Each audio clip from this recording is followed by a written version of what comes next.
yun, good day sir, good day everyone. So, here is the problem that I created. So, g of x, given the g of x is equal to x cubed plus 2x squared plus 4x minus 4, and f of x is equal to x squared plus 6x minus 9. Find the g of x times f of x if x is x minus 2. So, ngayon gagawin natin, bago natin siya i-solve, bago natin siya i-solve, i-evaluate muna natin yung each function. So, unahin natin si g of x.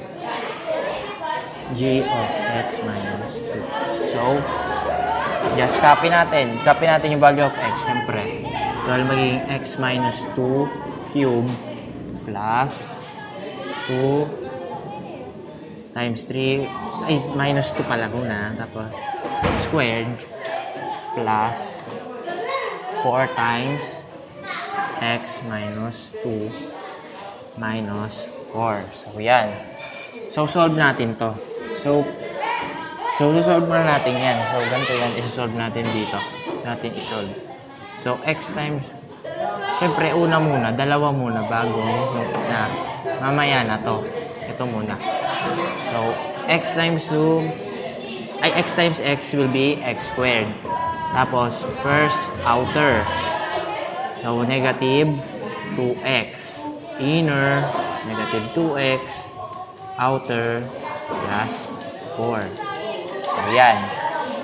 Di ba, ang mangyayari dyan, pagpa-plus natin to. So, magiging negative 4x plus 4. Siyempre, huwag natin kalimutan yung x minus 2. So, pag tinimes natin yan dyan, ang magiging sagot niyan ay x cubed minus 6x cubed plus 12x kasi pag tinimes dun minus 8. So, yan yung sagot dyan. So, syempre, sasolve rin natin to. So, pag sinolve natin yan, dahil nakuha na natin, ito rin yung value niyan itong yung x squared ito rin yung value niyan. Yan rin. So, ito-times lang natin yan. 2 times, kopya natin yun, dahil yun nga yung value nun, plus 4. So, yan. Ngayon, ito rin, solve rin natin. Siyempre, tuloy-tuloy lang ang pag-solve. 4x, 4 times negative 2 will be negative 8 minus 4. So, yan. Pagka-solve natin ng ganyan, isa-solve pa natin siya dahil meron pa tayong mga unsimplified terms dyan. So, kopya lang natin to. Yan, kopya. Plus, so, solve na natin to. Distributive property, ganyan. Yan. So, magiging 2x squared minus 8x plus 4. Ay, plus 8 pala kasi times na. Yan, tapos, ito, solve natin to magiging negative 12. Yan. So, ngayon, pagsasamahin na natin yung mga like terms. So, para mabilis tayo, di ba mangyayari dyan, ganito. Pagpapalasin natin yung mga like terms. So, ito, magiging x squared. X squared lang pala to, sorry. X squared pala to, sorry. Hindi yung pagkasabi ko. So, x cube. So, wala siyang kapareha. So, copy lang natin. Minus 6x squared. So, x squared meron siyang kapareha. So, ililipat natin ito dito. Tapos, wala na. So, diretso tayo sa 12x. Tapos, meron pa bang x yan? Ito, minus 8x. Tapos, plus 4x. Tapos, lagay na natin yung mga whole numbers. So, minus 8 plus 8 minus 12. Yan, solve na natin. So, bring down lang natin si x cubed. Tapos, negative 6x squared plus 2x squared will be 4x squared. Tapos, plus Positive 12x minus 8x will be 4x plus 4x. O, meron pa pala dito, plus 4x plus, di ba 4x sagot dito, plus 4x will be 8x pala. Yan. Medyo nalilito lang tayo. Tapos, ito, 0 na to. Hindi, kopya na natin itong positive 12. Yan. So, will be negative 12. So, yan yung value ng g of x minus 2. Ngayon, proceed na tayo sa f of x minus 2 para mabilis tayo. F of x minus 2 is equal to, siyempre, x minus 2 squared plus 6 times x minus 2 minus 9. So, yan. Solve na natin yan. So makuha na nga natin kanina yung value nito. Ito, value nito. Ito rin yun. So, kopya na lang natin. X squared minus 4x plus 4.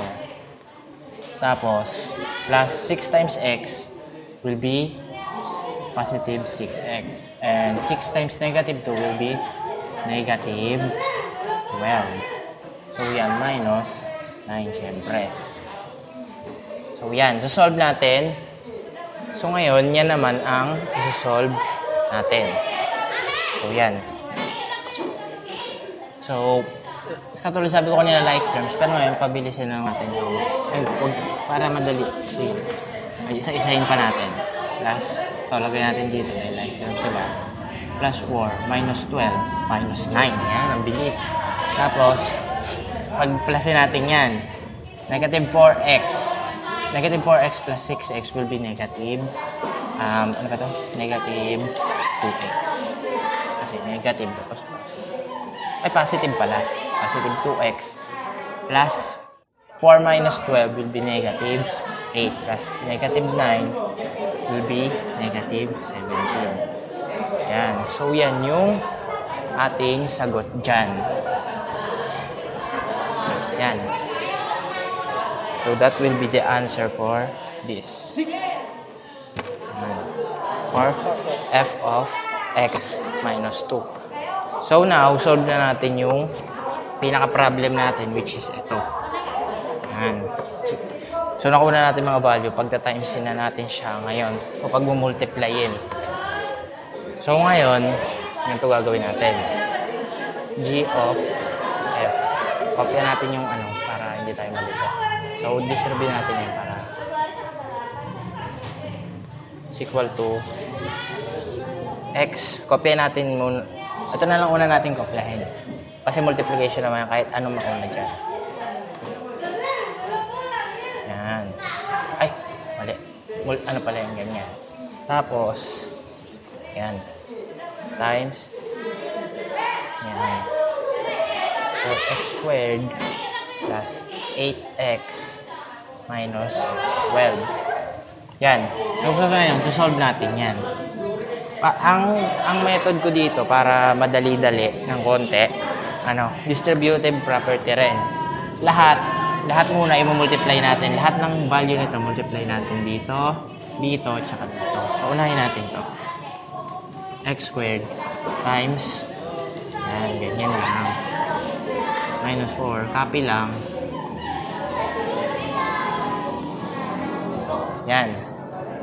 So, next, copy rin natin si 2x. So, plus 2x. Plus 2x. Tapos, multiply natin dyan. 4x squared plus 8x minus 12. So, yan, naubusan na tayo ng pinunta. So, kaya pa yan siguro.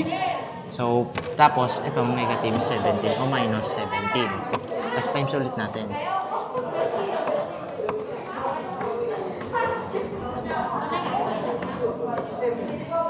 So, yan. So, ngayon naman, nakuha na natin siya. Multiply natin yan pag dito, pag ganun, tapos pag ganun. So, magiging sagot dyan. Siyempre, kapag multiplication will be x squared times x cubed will be x to the 5th power. Tapos, x squared times times negative 4x will be negative pa rin. Tapos 4x to the 4th power kasi pagpa-plusin natin. Tapos h squared, x squared times 8x will be positive 8x cubed. Tapos, ito, syempre, ganun lang.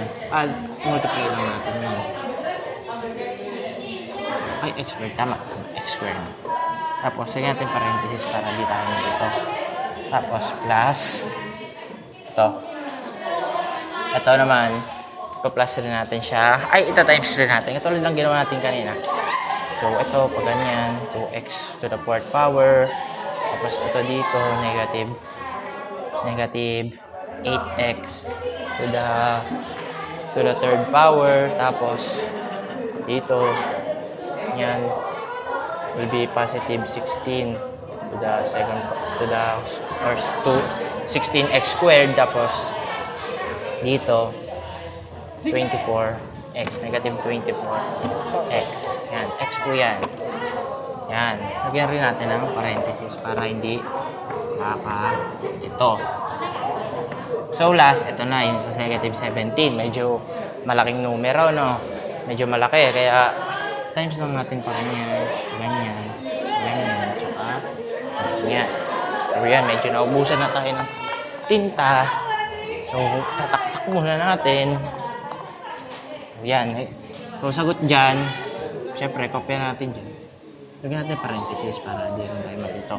Kasi mamaya, pagpa-plusin rin natin yan. Ito, negative 17 times x cubed will be negative 17x cubed. Tapos, minus, or, siyempre, hindi pala kasi positive times positive will be, negative times negative will be positive. So, negative 17, so negative 17x, negative 17 times negative 4x squared will be, siyempre, 68x squared. Positive. Positive yan. 68x squared ba? Yes. Oo. Yan. Tapos, plus, ito negative na kasi positive times negative. So, negative 17 times 8x will be 136x. Negative 136x. Yan, nagkaroon ulit tayo ng tinta. So, ito, medyo malaki nga to. Negative 17 times negative 12. So, yan, medyo malaki-laki yung sagot natin dyan. Magiging 204. Or negative 204. Yan, malapit na tayo sa totohanan. So, nalobat na ako 10%, kaya bilisan ko na. So ngayon, para madaling i-add yan, pababa na. Tapos mga like terms, pag tapat-tapatin lang natin. So, kopyahin natin to. Kopya-kopya lang muna tayo. X. Tapos 4. X4. Para maintindihan nyo rin kasi baka nag-solve ako dito. Hindi nyo rin naintindihan. Wala rin. Yan. Tapos ito naman, kopya natin. Dahil to the 4th power siya, tatapat natin sa to the 4th power. Tatapat ka sa kauri mo, di ba? Tapos, negative 8x cubed. Tapos, positive 16x squared. Nawawala na naman ng tinta. Tapos, negative 24x. So, yan, nagkaroon. Simpleng taktak lang pala kailangan ito. Commercial lang. So, copy rin natin to. Siyempre, tatapat nga natin sa kauri niya. 17 cubed. Tapos, 68x squared. Tapos, negative 136x. Tapos, 204. Yan. A-add natin lahat yan. Yan. Napaka-simple lang. I-add lang natin yan. Medyo mahirap, di ba? Pero, okay lang yan. X to the 5th power. Tapos, minus. Minus tuloy. Tapos, ito, pag-plusin natin. Negative 4x to the raised to 4. Tapos, plus 2x raised to 4 will be, magiging minus yan. Tapos, copy yung pinakamalaking greatest number. 2x4. Kasi kapag addition of mga ganyan, copyin lang natin yung raised power. Alam nyo naman na yan. Tapos ito, cancel ka. Kasi minus yan. Yan? Positive plus negative. Kaya, sagot dyan 0 kasi parehas ng value. So, So, kokopyahin na lang natin tong, yan, natira siya, yung negative 17x cubed. Yan, tapos ito, nako, number na naman. So, paano natin, so paano natin i-solve yan? Kaya tayo muna ako at nangangawit. Yung ano natin, wala ng tinta. So, paano natin i-solve yan ngayon? So, yan, pag sinolve natin yan, plus natin yan will be, syempre, 28 yan. 28 plus 68 will be 96. So, plus 96 x squared. Yun, ano naman magkakaroon ng tinta pag tinataktak. So, negative x tapos minus 204. Kasi 204 lang, wala naman siyang sama dyan dito sa taas, diba? Nalilito ako pag ganyan natin din yan. So, yan na ang ating final answer. So, x to the 5th power minus 2x to the 4th power minus 17x to the 3rd power plus 96x squared minus 12x minus 204. So, yan ang sagot sa problem natin ngayon. So, lalagyan natin ng ganon para alam nyo. Yung g of x times f of x, if x is x minus 2 is equal to yan. So, yan. Thank you po, sir, sa pakikinig and thank you mga everyone sa panonood ng aking video. So, yun. Bye-bye.